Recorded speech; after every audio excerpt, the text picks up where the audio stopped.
Voice of south நேயர்களுக்கு வணக்கம். இந்த நேர்காணலில் நாம் சிந்திக்கிற முகவர் மூத்த பத்திரிகையாளர் திரு ஆர்கே அவர்கள். வணக்கம் சார். வணக்கம் பாலாஜி. வலுவான எதிர்க்கட்சி இருக்கும் அப்படின்னு ராகுல் காந்தி, அகிலேஷ்லாம் ஒரு பக்கம் சொல்றாங்க. இன்னொரு புறம் இவங்க சொல்ற நீங்க முன்னாடியே சொன்ன மாதிரி நிறைய குற்றச்சாட்டுகள் இருக்கு. அந்த குற்றச்சாட்டுகள்ல 15 நாட்கள்ல 10 குற்றச்சாட்டுகள் ராகுல் காந்தி அடுக்கிறாரு.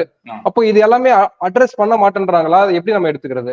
இல்ல, நிச்சயமாக இவர்களுடைய அந்த டெம்ப்ளேட் அடுத்தது என்ன இருக்குன்னு பாத்தீங்கன்னா முன்னாடியே பார்த்திருக்கோம். ராகுல் காந்தி எதற்காக ஒரு சபையில் இருந்து சஸ்பெண்ட் பண்ணி அதன் பிறகு எதற்கு சிறைபிடிக்க பார்த்தார்கள், எதுக்கு டிஸ்மிஸ் பண்ணாங்க, அவனை பார்த்து கொண்டுதான் கண் முன்னால் இருக்கின்றது. மோடி ஒரு தீஃப் என்று சொன்ன அந்த இதுக்கு அது நரேந்திர மோடியை குறிப்பிட்டதாக சொல்லி நரேந்திர மோடி பிரச்சாரத்துல என்னெல்லாம் சொல்லியிருக்காரு. சோனியா அம்மையாரா ஜெர்சி கவுன்று விடுத்திருக்கிறார். ராகுல் காந்தியினுடைய அந்த காலத்தில் கேர்ள் ஃபிரெண்டை 50 crore கேர்ள் ஃபிரெண்ட் என்று நரேந்திர மோடி கூறியிருக்கிறார். எவ்வளவோ பிரச்சனைகள், அதாவது இஸ்லாமியர்களை குஸ்பேட்டியா என்றும் அதிக பிள்ளைகளை பெற்றுக் கொண்டு வருகிறார்கள் என்றும் உங்களுடைய உடைகளிலிருந்து அவர்களை அடையாளம் தெரியலாம் என்றெல்லாம் பேசி எந்த அளவுக்கு இழிவாக ஒரு சமூகத்தை பேச முடியுமோ அந்த அளவுக்கு ஒரு பிரதமர் பேசியிருக்கிறார். அவருக்கு எதிராக ஒரு நடவடிக்கையும் எவனும் எடுக்க மாட்டான்.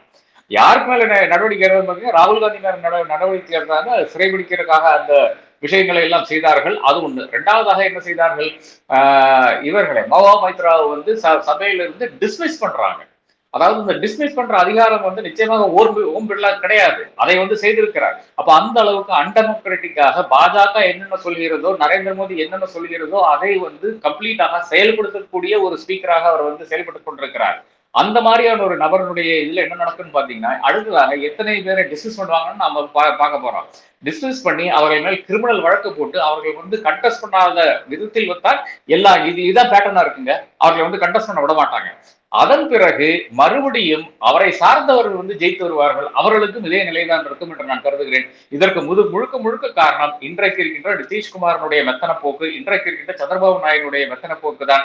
இவர்கள் they have failed Indian democracy, they have failed the Indian people. இவர்களை எல்லாம் இன்னமும் ஜனநாயகத்தில் ஒரு தலைவராக மதிக்க கூடாது என்றதுதான் என்னுடைய கருத்து. நேற்று பதவியேற்கிற பொழுது அரசியலமைப்பு சட்டத்தை ராகுல் காந்தி எதிர்கட்சி தரப்பினர் எல்லாம் எடுத்து காட்டுறாங்க. ஒரு தீய சக்தி போலவும் மோடியும் அமித்ஷாவும் வரும்போது எடுத்து புக்கை காட்டுறாங்க. அப்போ அவர்களும் திரும்பி எமர்ஜென்சியை குறிப்பிட்டு பேசுறத பார்க்க முடியுது. நரேந்திர மோடி அவர்களும் தன்னுடைய ட்விட்டர்ல நிறைய போஸ்ட் போட்டிருக்காரு எமர்ஜென்சி குறித்து. எமர்ஜென்சி குறித்து இல்ல அரசியலமைப்பு சட்டத்தை குறித்து பேசுவதற்கு காங்கிரஸ் கட்சி பேசுவதற்கு அருகதையே கிடையாது அப்படின்னு சொல்றாங்க. ஒரு நாட்டையே சிறைக்கூடராக மாற்றிய வரலாறு காங்கிரசினுடைய வரலாறுன்னு சொல்றாங்க. அப்போ அது எல்லாமும் பேச வேண்டிய அவசியம் இருக்கு இல்லையா? நிச்சயமா அதை பேசத்தான் வேண்டும். அந்த காலத்துல எல்லாம் இப்ப நான் இந்து குழுமத்தின் தலைவர் என் ராமா அன்னைக்கு எலெக்ஷன் அந்த கவுண்டிங் டே பேட்டிக்கிட்டேன். அவர் சொல்றது என்னன்னு பாத்தீங்கன்னா, அவசர காலத்துல நமக்கு நாளைக்கு தேர்தல் நடக்குமா இல்லையா, நாளை எப்படி இருக்கும் என்றே நமக்கு கணிக்க முடியாத ஒரு இடத்தில் நாம் தவித்துக் கொண்டிருந்தோம் என்று குறிப்பிடுகிறார். எனக்கு அவ்வளவு நினைவு வரல. நான் சின்ன பையனா இருக்கிற வேலை, அதனால எனக்கு அந்த அளவுக்கு தெரியாது. நான் படிச்சு இருக்கின்ற விவரம் தான்.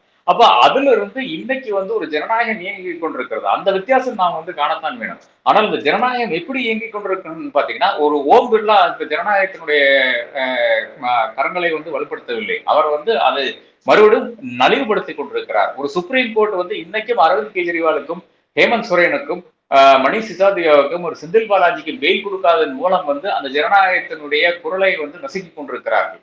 அதே மாதிரி பாக்கி இருக்கின்ற அனைத்து எக்ஸிகியூட்டிவ் பாத்தீங்கன்னா கம்ப்ளீட்டாக இது ஏறத்தாழ அரசாங்கத்தினுடைய ஒரு ஆர்மாக தான் செயல்பட்டு கொண்டிருக்கிறார்கள். அது இடி ஆனாலும் சரி, ஐடி ஆனாலும் சரி, சிபிஐ ஆனாலும் சரி, டிஆர்ஐ ஆனாலும் சரி, அனைவர்களும் மோடியினுடைய கூலிப்படைகளாக, அமித்ஷாவுடைய கூலிப்படைகளாக செயல்பட்டு கொண்டிருக்கிறார்கள். அப்ப இன்னைக்கு இருக்கின்ற பிரச்சனை என்னன்னு பாத்தீங்கன்னா, அந்த அளவுக்கு ஒரு வன்மம் இல்லை என்றாலும், அந்த அளவுக்கு ஒரு மோசமான நிலை இல்லை என்றாலும், இது ஒரு continuous state of suspension, democratic suspension என்ற ஒரு இடத்துக்கு நாம நீங்கி விட்டோம் என்றுதான் உண்மை நிலையா இருக்கிறது.